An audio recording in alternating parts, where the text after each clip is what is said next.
Avery, whose show is this?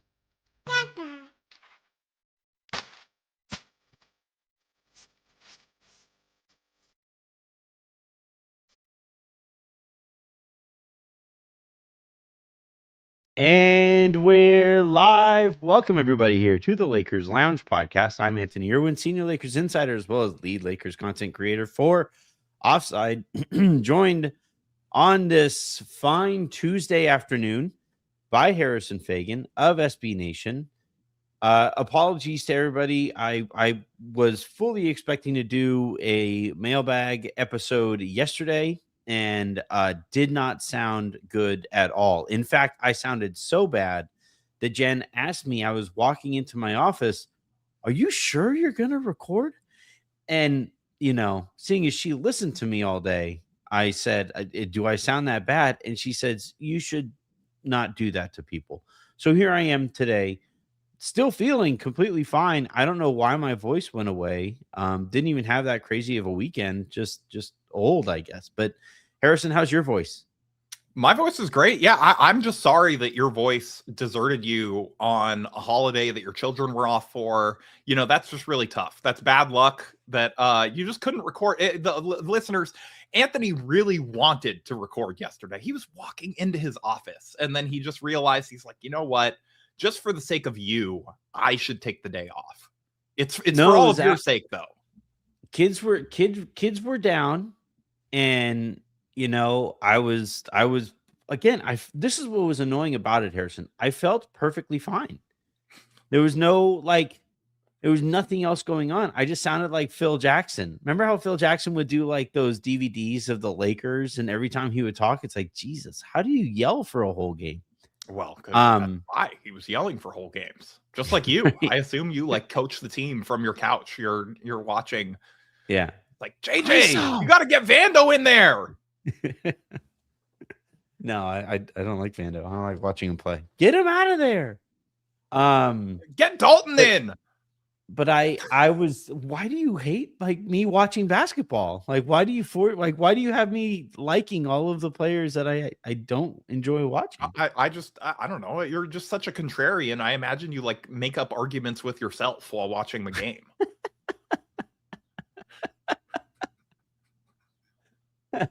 I will say this.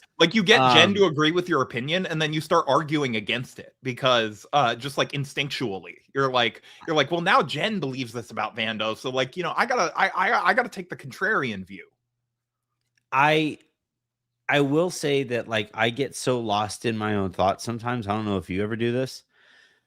But I'll get so lost in my thoughts that I would my face and my mood and all that stuff will change. And every so often I'll just shake my head for no reason. And and Jen will ask, what's wrong? Are you doing it again? And I'm like, yeah, I don't know whether LeBron's gonna come back or not. I just was thinking about the Chris Paul trade. I really think it could have changed things. Well, right now, the LeBron thing, and we're going to talk about this later in the show, but the LeBron thing is this omnipresent issue where on one hand, I think Jeanie and Rob would kind of sort of like for him to be gone. But I think basketball wise, I don't see a world where the Lakers are better next year without while also having to replace what LeBron James brought to the table. Yeah. And so that's why I'll just if there's nothing else going on, I'll just kind of sit there and think about the hypotheticals and build out rosters and all of that stuff. And then just kind of shake my head and just say I don't see how this doesn't happen. And while all of that is going on, Jen apparently is watching me with that, excruciating internal debate and laughing at the fact that I have it as frequently as I do. She's just over there, taking care of the kids. She's like, oh, Anthony's he's thinking about LeBron's cap hold again. He can't get his attention. Yep. All right. So today on the show, we're going to be talking about the Lakers' newest hire. They hired a, rocket scientist named Rohan Ramadas. I have some thoughts on both the hire and the process that led them there, and some of the things that I've heard about Rohan since. I do, however, have and this is consistent with what we were talking about before the show, or in that last little intro to the show, Harrison. I have this nagging, annoying question in the back of my head that I just like can't move off of. So I'm going to present that to you. The Knicks over the weekend advanced to the NBA Finals for the first time since 1999, where they could ironically meet the Spurs again. But they will the Knicks beat the smoke. Every generational Spurs big apparently has to get their first ring against the Knicks. It's just NBA history demands it. Yeah. This time, like, the Knicks will be healthier this time when, if that's how this plays out. They weren't particularly healthy when they played the Spurs. OJ Simpson died, right? So there's no chance like he gets into like a car chase again, like during the during the game. Harrison, any like I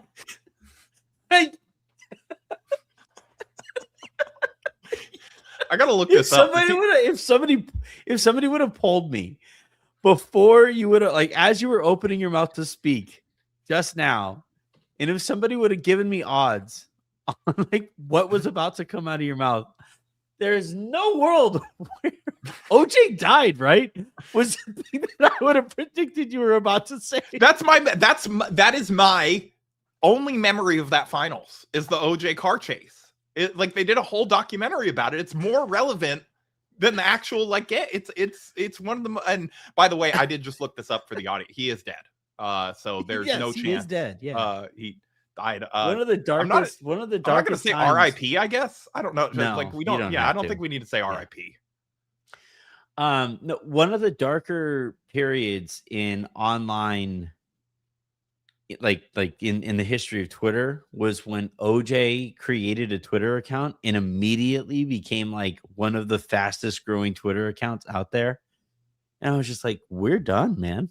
Like there's no coming back from where we currently reside as a society. But anyway, so we will talk about the Knicks beating the crap out of the Cleveland Cavaliers and the potential impacts that series might have on the Lakers offseason. Pretty like a relatively easy through line to draw there. Especially if you're residing in my brain over the weekend. So we will talk about that. And then over the course of the show, if you guys have any questions or comments and all of that good stuff, hit us with them, and we will get to as many of those at the tail end of the show. But all right, quick reminder. Well, also, speaking of the comments, I want to address something really quickly. Jay Cooper corrects me and says that the car chase was in 1994, so it wasn't even against the Spurs; it was against the Rockets. Yeah, I was thinking. In fairness, I was 3, and the documentary mostly focuses on the car chase thing, not who was playing in the final. It's like it's the fact that the Knicks were in the finals, opponent not mentioned, and the car chase. Like, was it Houston? Yeah, it was Houston. It must have been Houston. Yeah, it was Houston. Yeah, I thought 1999 seemed a little too recent. But yeah, so we will before we dive fully into the show, and at this point, 10 minutes in. Sorry, Prize Picks. Today's show is brought to you in part by Prize Picks. Use that promo code HMA to get $50 worth of free lineups when you sign up. Use the promo code and play a $5 lineup of your own. And then if you guys are listening to the show, please hit that like button. Please hit that subscribe button. Please turn on notifications both for YouTube and for the show. And then if you guys are listening to the show in the morning via podcast, please subscribe wherever it is that you do get them, preferably on Odyssey, but they all work just the same for me. All right, so let's dive on. And again, the Lakers over the weekend made a little bit of news by hiring Rohan Ramadas as assistant general manager of strategy and data systems. This is one of the 2 assistant GMs that Rob Pelinka had spoken about at his joint presser with JJ Redick. The other assistant GM that we lost Harrison. The other assistant GM that the Lakers are preparing to hire will be in charge of the draft and scouting and all of that good stuff. Are you okay? Yeah, my mic got disconnected. I was laughing and I knocked the cord out. And at your great start to the show today. You're on fire, OJ, for no reason whatsoever. It turns out, and then hey, and then look, I just wanted to make sure that he wasn't around to do it again. Okay, I don't know who this time celebrity interrupting the Knicks finals will be.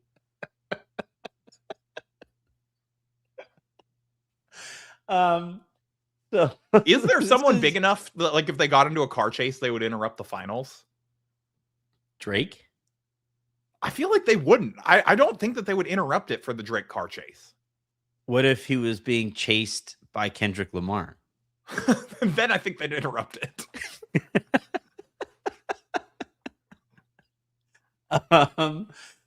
So yeah, like this is one of two assistant GMs that Rob Pelinka was getting ready to hire.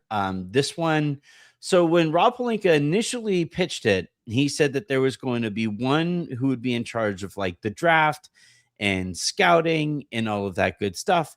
And then the other assistant GM would kind of be in charge of strategy and the cap and kind of the minutia of general managing. And then he would oversee both of them and so on and so forth. I'm not gonna lie, this kind of reminds me of the Lakers bringing in Farhan Zaidi, who ironically was, or the Dodgers bringing in Farhan Zaidi. Yeah, and you know, and ironically, Farhan himself, you know, played a role in bringing in Rohan. So you have that going on. Rohan spent most recently was involved with the Pelicans organization and has risen through the ranks by way of you know, data systems and AI systems that kind of streamline their you know, decision making processes and all of that good stuff. He is considered a very bright dude with a very bright future ahead of him. You think the rocket scientist is bright? You're well, I mean, report that the guy with the rocket science degree is pretty smart. The difference here is that, like, he is bright, but he is also, like, one of the things that I'm always kind of like hyper aware of is, or one of my like key factors in, you know, somebody's intelligence is whether they are aware of the things that they don't know. You know? Yeah. And oftentimes, you know, engineers and, you know, data people and in sports, right, these highly analytical people, they can be as bright as they come, but their blind spots can, you know, really affect them more than other people's blind spots, because they are like impossible to take into account that there are things that they do not know and that they cannot quite figure out. And from what I've gathered about Rohan is he is not that kind of bright, that he is still very curious. He is still very aware that there are things that he will need to learn, and has done a ton of that learning, you know, during his time in the Pelicans organization. Ironically, Harrison, you being of SB Nation, he is a blog boy like us, right? Like potentially he was this guy who wrote about the Pelicans and did so intelligently enough that it caught the right eye, and he is kind of, again, and this is, I think, a mark of his own intelligence, or, and this is part of my annoying question that I'll have here in a bit, could also be a mark of some holes in the Pelicans organization, that somebody would rise through the ranks as quickly as he did. But for the most part, everybody I've spoken to has said that this dude is a really bright dude with a really bright future, and the Lakers are going to be better for having him. What was your reaction to the hire over the weekend? Well, so honestly, my honest reaction was, at first, I was sort of like, this is the kind of hire that I should be excited about. It's outside the Lakers' immediate circle. Like there's no, like his last name's not Rambis, you know, like he's not, as far as we know, related to like He's not Jeanie some Buss like player's kid. Yeah. yeah, he's not Rob Pelinka's godson or something like that, or nephew or whatever. Like there's no nepotism connection. He's not related to Adam Levine. You know, like there's no nepotism connections here. Yeah. That we know of. I mean, I suppose it's possible there are some that we don't know of, but that'd be funny if like the Lakers like reached out to us. Hey, just so you know, he's actually like Bill Burka's godson. Like Bill Burka's great godson. It's like, yeah. Somebody was like, well, you know, like Bill's been around a while. Like we there's no one I'd trust more to take care of my kid if something happens to me. He's got a good scouting record. Right. Yeah. So I was excited about this, and it's like, you know, he's a rocket scientist. He's a guy that is clearly smart. He's outside their normal circles. He is not the kind of like, it's not the kind of hire that you and I would normally sit here and criticize and be like, why did you hire like Arnold Schwarzenegger's trainer as the head of performance for an NBA team? Like, I don't like that. It's like you hired a guy who specializes in building like fake TV muscle. That sort of is like almost like painfully on brand, you know? Yeah. And they didn't do something like that. Which didn't work out, by the way, as it turns out. No, it did not. On the other hand, he worked for the Pelicans. And so it can't possibly, like, what was he influencing that we can feel good about, you know? Well, this is my nagging, annoying question, Harrison. Because you're absolutely right. This is the kind of move, like there are a lot of characteristics about this move that I should be applauding, right? No Lakers connections, broadens their scope as far as like, you know, potential relationships across the league. You know, this enhances potentially their relationship with like the Pelicans, for example, you know, now that Rohan can kind of go back and talk to some of his former coworkers and stuff like that. Are his former coworkers there? Was there not like a Joe Dumars, you know, purge? I mean, I guess probably some of them. I don't know.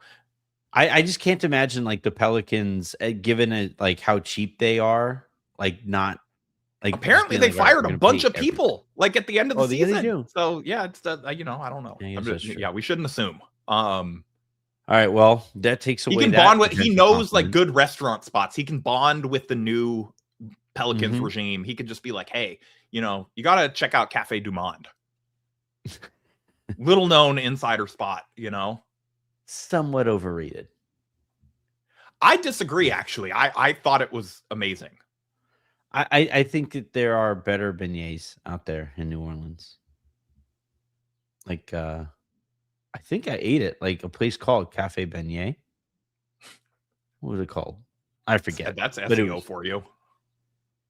But anyway, like they, yeah, so they, you know, there's a lot that I would normally really praise for this hiring. And I think like a lot of that stuff does like, you know, ring true. However, when I think of like organizations that like the Lakers really, really, really need to purge from, the Pelicans are very low down the list, like extraordinarily low down the list.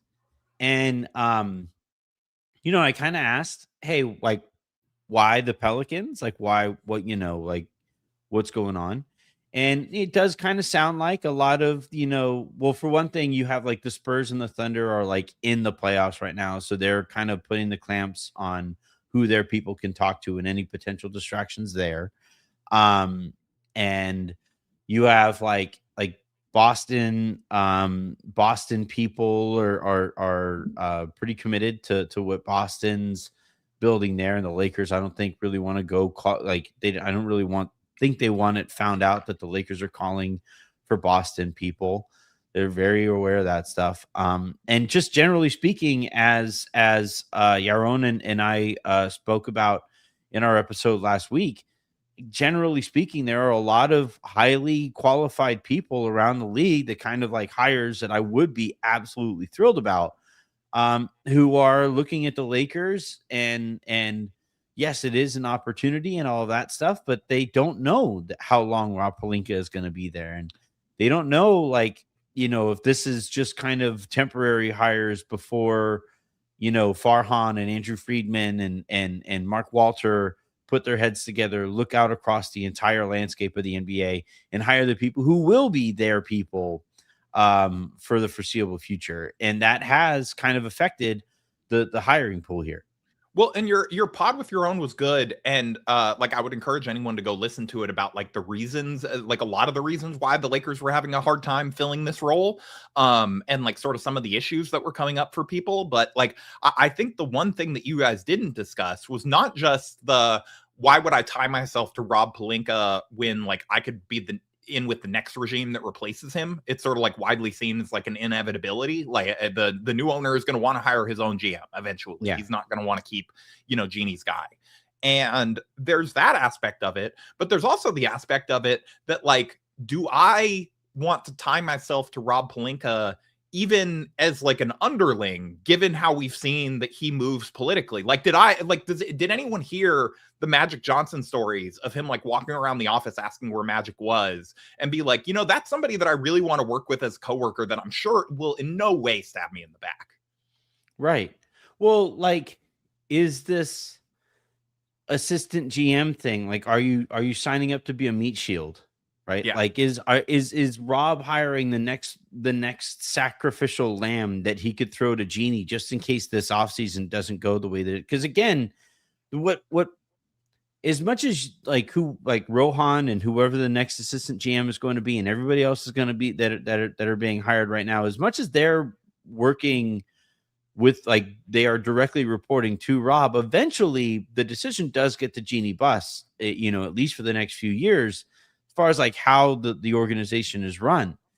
And there is this perception around the league that like the people who were being hired here are being hired in part to be, names that Rob mentions as like, I worked closely with so-and-so to find this player or this prospect or whatever. And if it works out, all of a sudden that so-and-so won't get mentioned as much.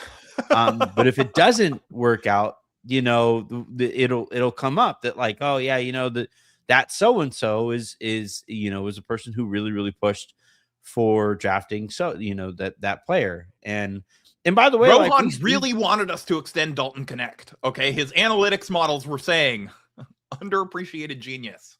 Right. And it's like, also we just saw this, the at the end of the day, the people who were still there, who wound up winning that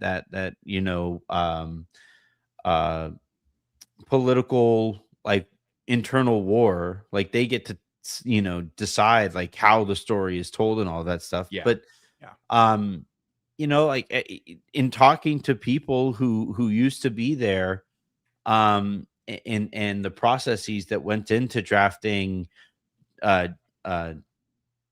JHS and Dalton and stuff like that. Like, part of why that draft team and their productivity fell off to the extent that it did was Rob had staked more ownership in those teams and was a lot more hands-on with those processes and was a lot more involved with those picks, specifically in the first round. And that kind of disrupted a lot of what the Lakers were previously, would have previously considered a strength. That wound up becoming a weakness, because of, the small circles that Rob Pelinka is kind of used to working with. And, JHS was Jalen Hood-Schifino. I kept on forgetting what his name was, but, like he's a really good. It would have been better here. if the Lakers had forgotten on draft night, like they forget to get the pick in, But like the way that all played out, right? Where like there was more of a consensus on Kobe Buffkin. There were more people who liked Buffkin, and then Buffkin went before the Lakers were picking, and at that point they were kind of scrambling, and Rob pushed for Jalen Hood-Schifino. Now you don't really hear much of that And you probably won't hear much of that until Rob is no longer with the Lakers.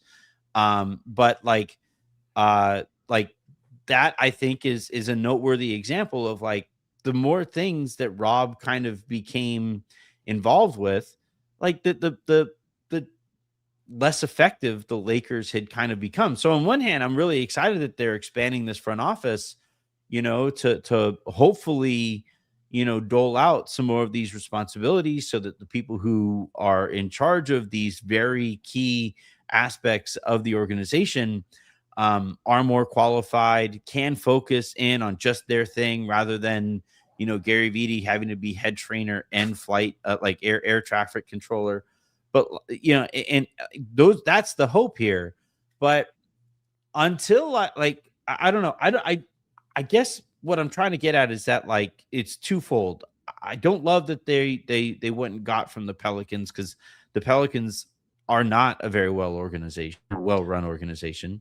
But my bigger concern here, Harrison, is that like until Jeanie's gone, I just don't really care like what type of polish they put on the pig. Like at the end of the day, like Jeanie Buss is kind of the problem, and her steadfast support of Rob Pelinka is the problem, and that's why, by the way, a lot of people around the league are kind of like, you know what, we'll wait until Mark Walter's running things. We'll wait till Jeanie's gone, and we'll wait till that organization can finally run the way that the Dodgers are run. Yeah, and Revive Gamer HD in the comments brings up like a good point of like, are we going to ask if you're Mark Walter and your current GM is limiting you from obtaining the best front office personnel you can get? Why are you still employing said GM? This is sort of my question coming out of your pod with your own last week was like, at what point does that sort of become a knock on, like, if you're hearing from all these candidates, it's like, yeah, no, I'd kind of rather wait for the next regime to take this like big promotion. It's like, well, like at what point are you just like, hey, we're going to fast forward to the next regime? And I don't think that that's going to come this offseason, but I do think that it's like probably a bad mark on Rob. Now that said, like him and Rohan and whoever they hire as this other assistant GM and, the rest of this like beefed out front office, they might still end up working out. It might work. And I also like, I was half serious about the Pelicans thing, but I'm also like half not. There's plenty of talented people who have worked for shitty organizations. It's just like a lot of the time, you're talking about, I think the issue is Jeanie. Does that mean that everybody that another team could hire from the Lakers is necessarily bad? Like, not necessarily. They could have good ideas that just aren't being allowed to flourish under sort of the Jeanie, Rob, Kurt Rambis, like troika at the top of the Lakers. And so, like, I'm not necessarily going to rule him out just based on that he can't possibly be good. I mean, the Pelicans, it's like I was talking with somebody about this today. The Pelicans actually got still a pretty good package for AD. It's just like, unfortunately, they like bricked like every single draft pick that they like had out of that, including Jackson Hayes. It's like, again, like you could be like, yeah, that's like he's a solid backup center. Not really what you want with the fourth pick, which is what I believe he was. Right. Yeah. And so like they obviously whiffed on a bunch of draft picks, but their valuation in terms of what they got from the Lakers was pretty good for AD. And, again, I don't know who was involved in what aspects of that. And so it's sort of hard to say, it's possible that this guy has merit and is pretty good, but it's also like sort of telling that he took the job that a lot of other people were not willing to take and has been sort of out of the league since getting let go from the Pelicans. Again, that doesn't mean that he's bad. It just means that he's sort of been on, like, this is not someone that you're grabbing from the Oklahoma City Thunder who is allowing them to draft like, all-stars in the second round. Maybe he could be that, but we just don't know.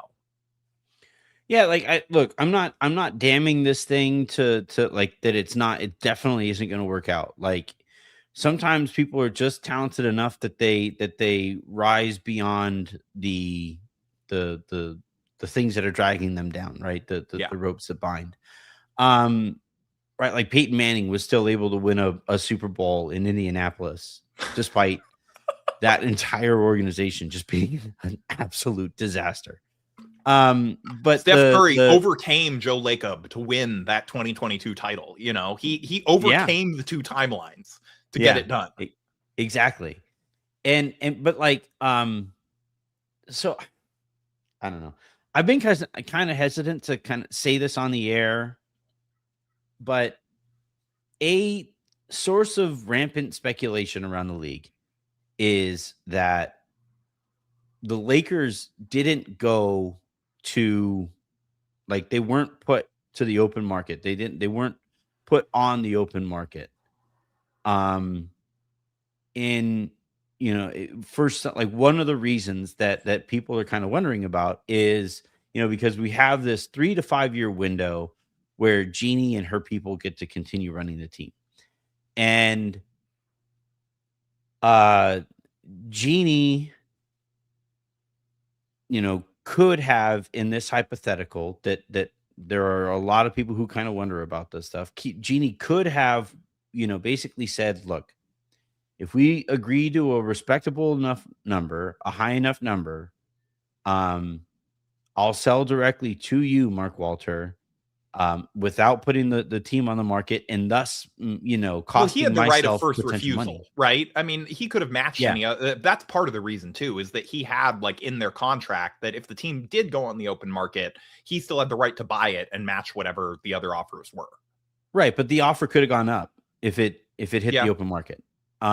So, like, the thinking that's out there is that the Lakers, or that Jeanie Buss basically said to Mark Walter, we'll skip that whole process and I will forego any potential better offers that we could possibly get here on the Lakers.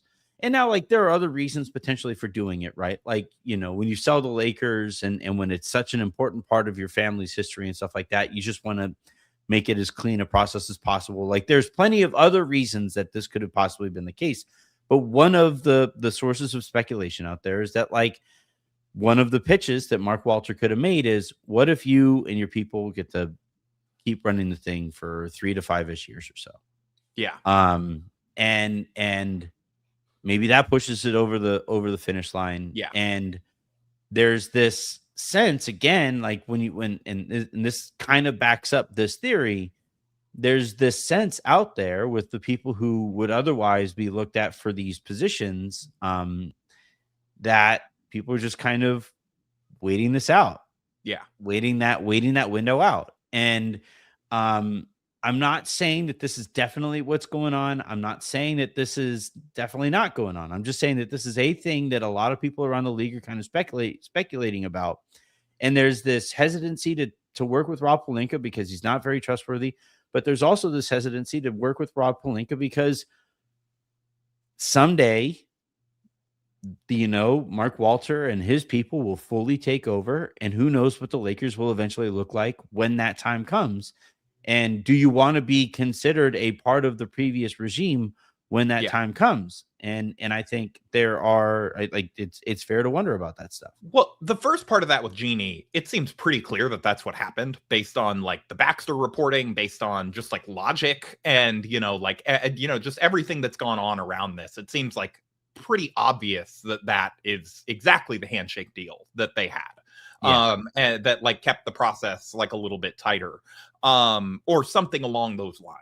And then the second part just sort of logically follows from that. Like, I don't need people to speculate about that around the league, because it seems, if you just think about it, obviously that's what people would be thinking, based on sort of the fact that if the first thing is true and, like, they sort of get their 3 to 5 years running the team, again, if you're Steve Senior, who I'd never heard of before this process, but we'll just use him as an example. If you're Steve Senior and you're with the Minnesota Timberwolves, like, you think Steve Senior has a kid also named Steve? I made this exact joke on Twitter when the news came out. That I really hope he does. Yeah, well, I think that they need to hire Steve Senior and Steve Senior Jr. as the junior vice president of senior Lakers affairs. Does Steve Senior in that case go by Steve Senior Senior? I think he has to. Yeah. Yeah, I mean, like, no, he probably, like, they're based in Minnesota, right? So they probably have some, like, like, they probably call him, like, Big Steve or something. He's like, just call me Big Steve. And then they're like, okay, Steve Senior, and he's like, no, I prefer Big Steve. Yeah, that's why like all the Vikings names like really make me laugh, right? Like you know, Ragnar Lothbrok's like it's just like in Leif Erikson's son. Yeah. Yeah. So if I'm Steve Senior, I'm Steve Senior. I'm one of the apparently one of the most promising front office candidates in the world. Yeah. And so why would I want to go work for Rob Pelinka when I could potentially have Rob Pelinka's job? Right. And look, like it wasn't that long ago, Harrison, that after Magic stepped aside, there were very reputable front office folks who were lining up for the opportunity to step into Magic's old job. And even back then, Jeanie was like, she took meetings and lunches and stuff like that, from what I've heard. But at the end of the day, she was like, no, Rob's my guy. And I think, and this is the part of it that like I was getting at. And then since then, those GMs have gotten to see like up close. It's like Magic, let's just say not exactly a master politician, based on the way that he carried himself. Like he was pretty, like it would have been easy if you were like Masai Ujiri, at that time to say like, okay, yeah, like Rob stabbed him in the back, but also it seems like he was really bad at his job. And like, that some of that is like Rob is like doing the right thing for the organization. But now that you've gotten a couple years to see, it's like everybody basically everybody that comes through here, eventually gets, shanked. Because it's like, well, you did the Russ trade, you did this, you did that. It's like At some point, it's like, okay, like, yeah, I don't necessarily want to work with this guy because I know that he's really good at blaming when things go wrong on other people. And more importantly, his boss believes him every time. Yeah. And like that's the part of this, like watching this all play out with the Lakers and LeBron and Clutch, and given where that relationship currently sits and the erosion of that relationship after the Russell Westbrook trade, like watching that take, like if I'm anybody who pays any amount of attention around the league, and I'm looking at the Lakers as a place that might one day become an employment opportunity, I'm looking at that and I'm like, wait, Baxter reported what? Wait, Jeanie actually thinks that she is the savior of the Lakers and not.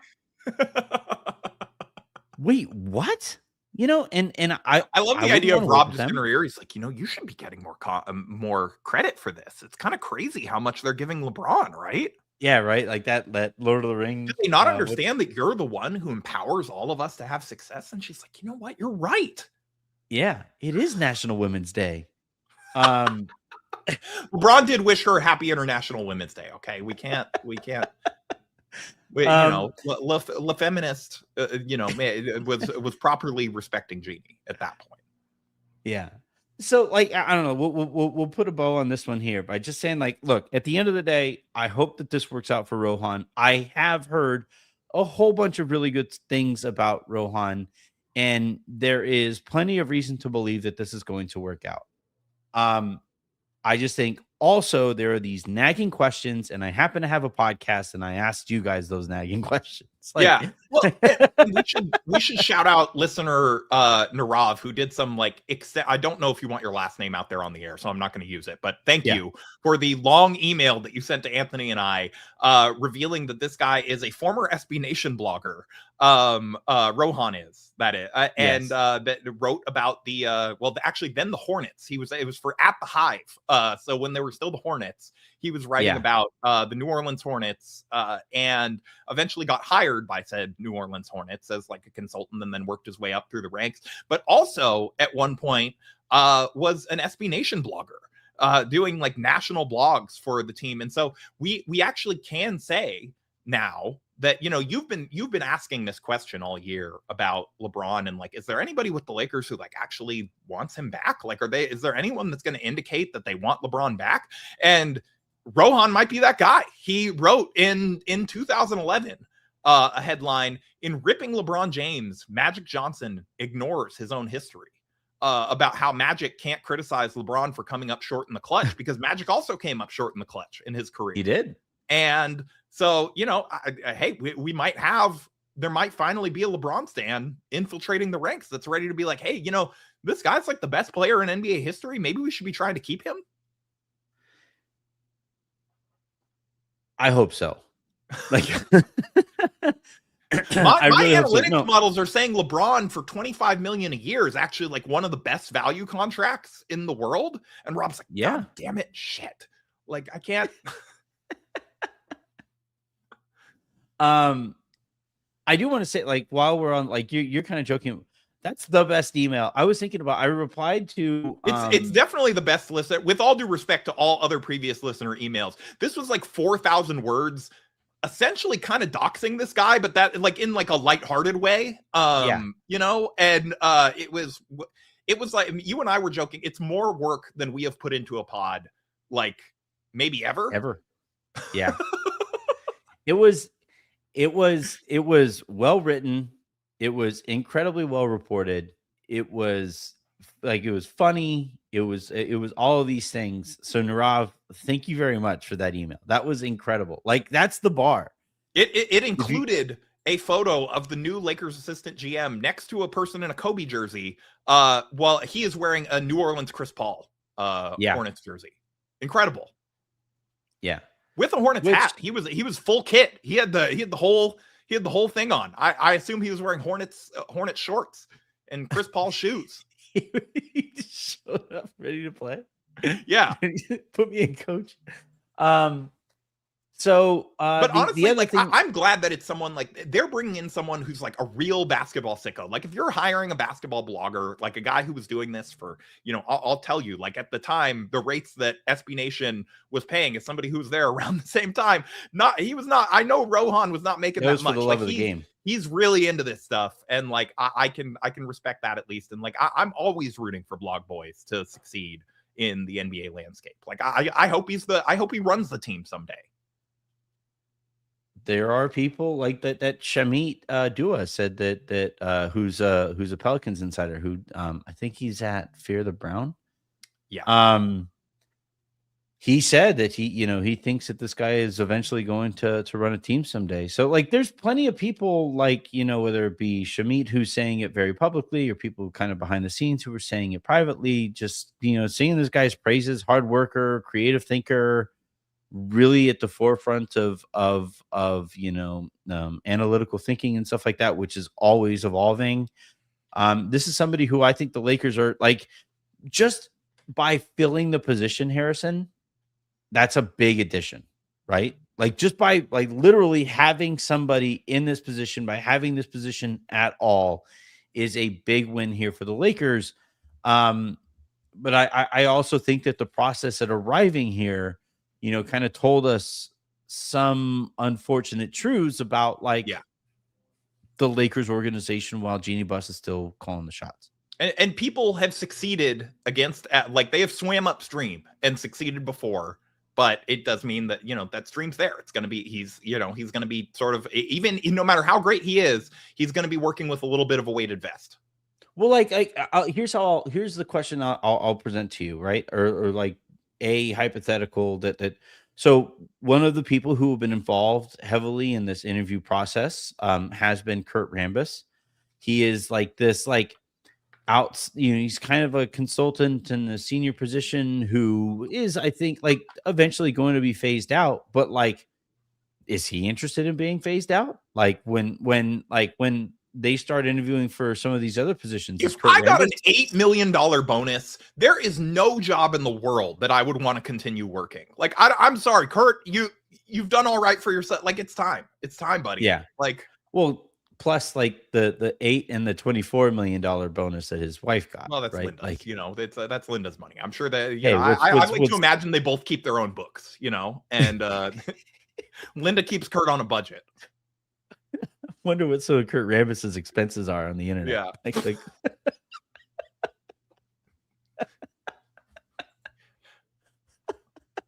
I do appreciate though, like Shams giving someone anonymity to call Rohan a literal rocket scientist. A Pelican source called him a literal literally he is a rocket scientist. You did not need anonymity for that. Yeah. Like, he has a degree in rocket science.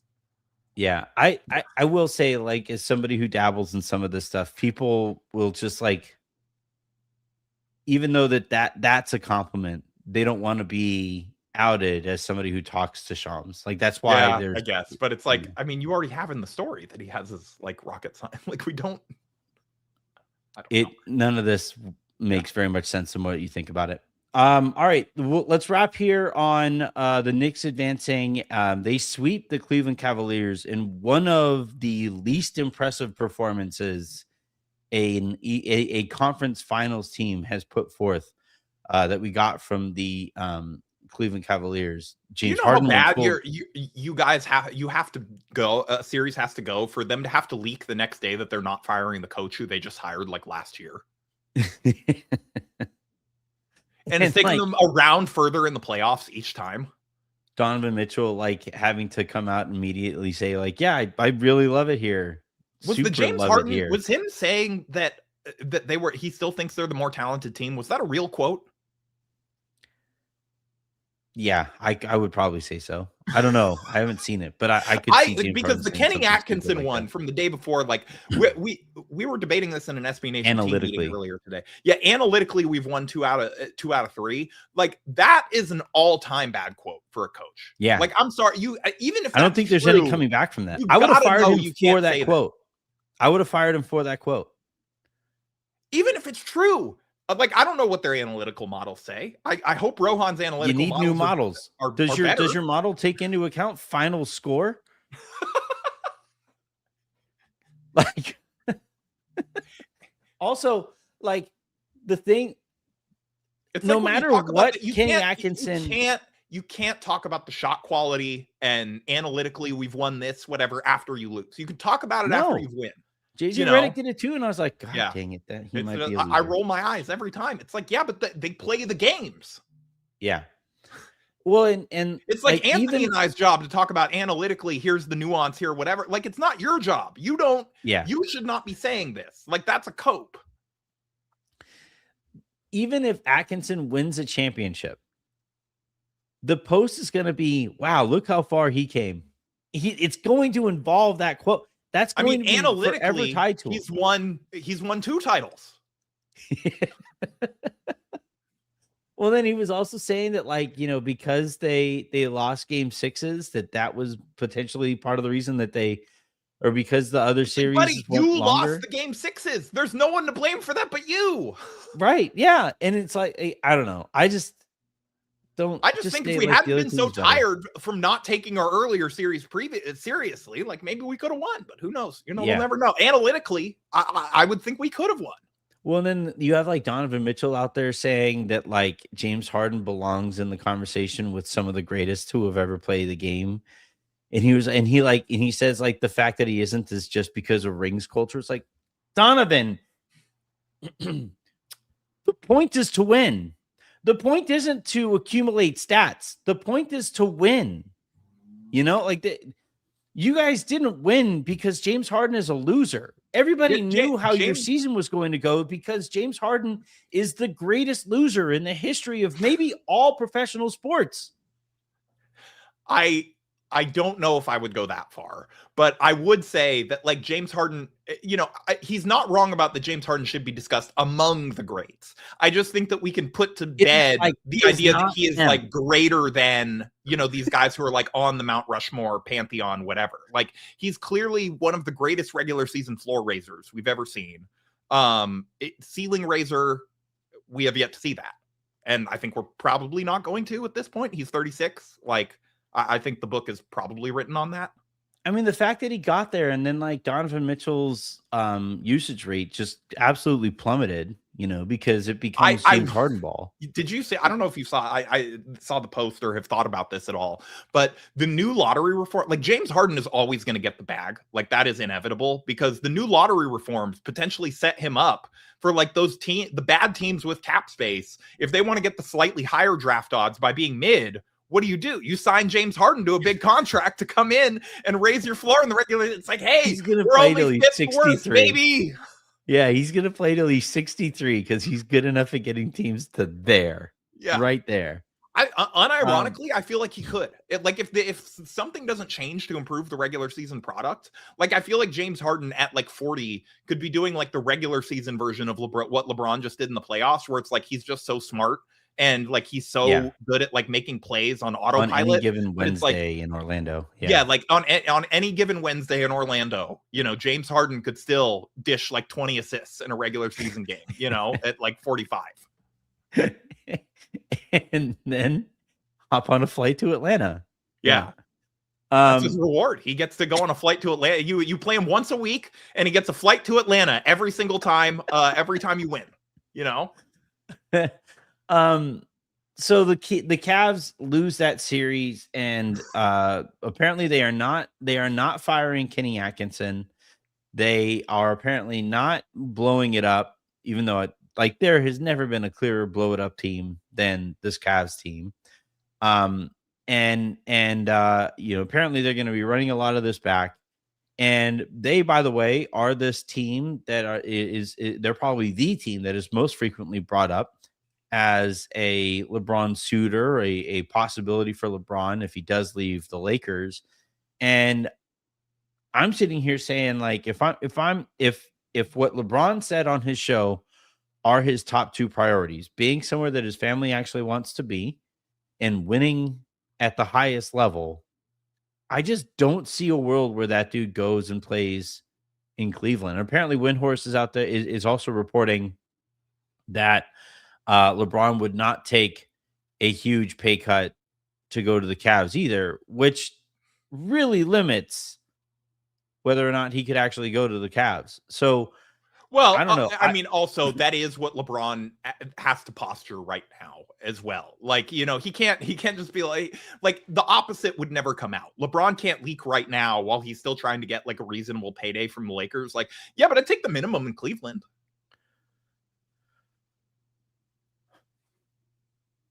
The problem is he has no choice. Well, he may not have a choice. And so it's like that wall may be coming for him, but that reality has not set in yet. Clearly, he was talking about like, I'm going to wait it out. I'm going to, sell. I don't know if everybody's going to wait. Like, ask Kevin Durant, man. Ask Chris Paul, like how the league treats you when it's kind of sort of moved on. Well, LeBron's still better than those guys, but a lot better. A lot better. No, I grant that it's not an apples to apples situation, but like you only have as much leverage as you actually have. And I'm disappointed we haven't gotten a leak from like teams KD would play for yet. Like I want to hear what Kevin Durant thinks. Like what does he think is like the next chapter in his career? Ooh. He definitely like wants them to blow it up and trade for Kyrie, right? Like free him from the Mavs, run it back. I think Kevin Durant is like, if you really, really think about his career and his presence and like everything about like everything that we kind of sort of know about Kevin Durant to the extent that we know about Kevin Durant, isn't he a Clipper? It's a good point. Like, isn't that guy? Doesn't he just scream Clipper? I feel like he surpasses Paul George as like, no, I don't know if you can ever take that crown from Paul George. No, like, Paul George is the Clipper. Paul George is the like Mr. Clipper. But like KD when Paul is George on that Mount up, Rushmore probably as like he could be, like, he should replace Chuck the Condor as their like hard. Yeah. Or like he should wear the Chuck the Condor suit after Paul George retires. Like he's just that much of a Clipper. Yeah, I think Paul George, like you got to put the jersey up there if you're the Clippers. Like that's the most Clipper player to ever play for you. No, Paul George is going to hang his Clippers jersey. Like that's the most Clippers thing that's a Clipper would do. Yeah, Paul George goes into the Hall of Fame as a Clipper. He's had like all these other memorable like runs elsewhere that were like arguably he a Hall of Famer. Paul George. Paul George will make the Hall of Fame. Yeah, the people like the bar for entry in the NBA is not as high as people think it is. Paul George is going to make the Hall of Fame. But normally it involves like being good in college, and he wasn't very good in college. Well, I mean, he did play for Fresno State. In fairness, I'm not sure like how. What was he going to do? I'm not gonna lie. Part of the reason I don't like Paul George is because he played for Fresno State. I think he was genuinely like under recruited, probably. Like he was a guy that like it sounds like it probably was just like overlooked and missed. No, you know what school he was choosing between? No. One of the schools he was choosing between? Was it Cal State Fullerton? Our alma mater. Like he was like never mind. Fuck you, Paul George. Never you could have Clippers don't retire. The whole Anthony cut the whole last segment. Paul George is not a Hall of Famer. Yeah, it was like Fresno. I think Long Beach State was one of them, and like Cal State Fullerton was one of the schools. I really didn't really think that considering. I could sort of, because I don't hate Paul George, but like, you know, sort of have I didn't think I could have more of a distaste for Paul George. He would have been at Cal State Fullerton when I was there. Like, yeah, I would have been able to go. You would have been. There's a world, Harrison, where I could have played against Paul George in that rec center. There's a world where you could be his white guy co-host on Podcast P. You know? No, I don't think I'm too sarcastic. Like the most important character, character trait that those white dudes have is like they just say yes and they just agree with everything that the NBA.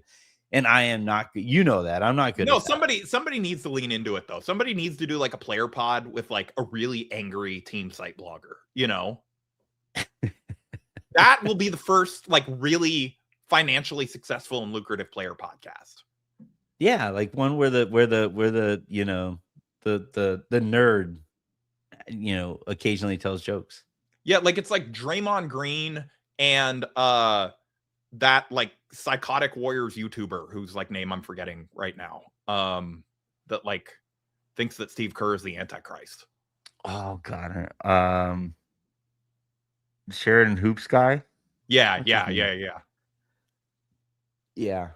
I would love that. Him and Draymond would fight in the studio like every week. Actually fight. You're right. I would watch. I would watch that. I would watch. I think I would tune in. Yeah. All right. I want you hosting a pod with Vando where he just like they have to stop the episode every week because he's threatening you for the way you talked about him. You know. There was I'd say with Dalton Connect, but he wouldn't get the jokes. Like you'd be making the jokes about like his intent, and like it would just totally go over his head. It's so mean. I was like,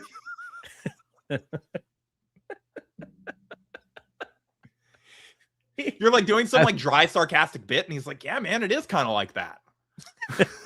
It do be like that.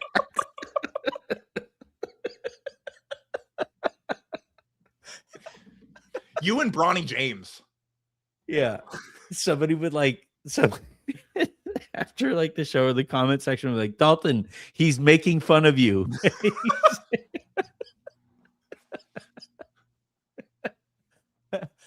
All right. This was a fun, meandering, wandering episode of the Lakers Lounge podcast. Thank you everybody for tuning in. Please hit that like button. Please hit that subscribe button. Please turn on notifications for the show and for YouTube. Subscribe wherever it is that you get your podcasts. Use that promo code HMA on Prize Picks and set up an account and make a $5 lineup to get $50 worth of free lineups. Again, they're on Prize Picks. And Harrison, anything that you want to plug on your way out? Yeah, the SB Nation archives for Rohan. I'm not sure how you pronounce this like burner last name that he used. I believe it's a soccer player reference, but Cruyff. Is that it? Okay. Mm-hmm. Rohan Cruyff, who we are pretty sure is the new Lakers assistant GM. Just check out his sbnation.com archives because he actually like wrote some national stuff for SBN, which is sort of amazing for like like I would have thought like profile wise, like rocket scientist, I would have assumed he was like a really, really like he was writing like the deep dive analytical stuff and like nothing else. But like he has some, like he has Carmelo Anthony trade rumors highlight Lakers uneasy faith and Andrew Bynum. He's got some real like slop aggregation going on here. I like this guy. I want him to do well. I do too. He was in the blog minds with us. Like I'm rooting for this guy.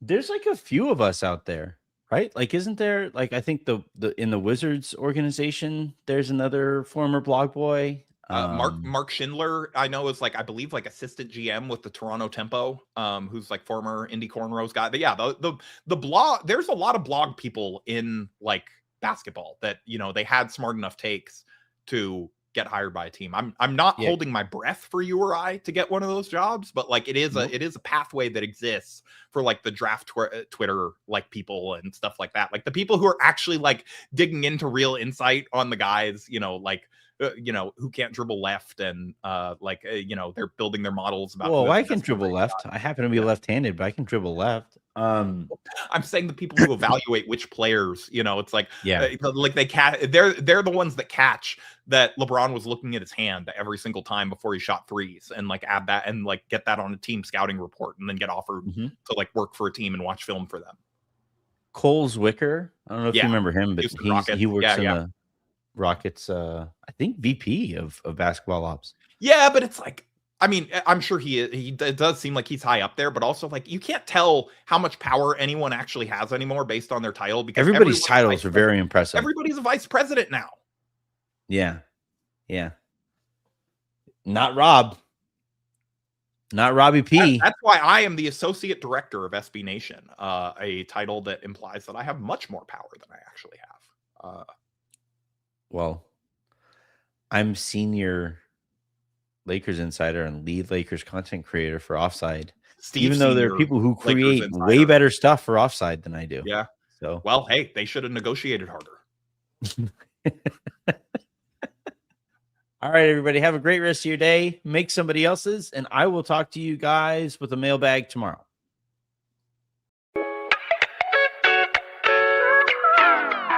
Bye, everyone.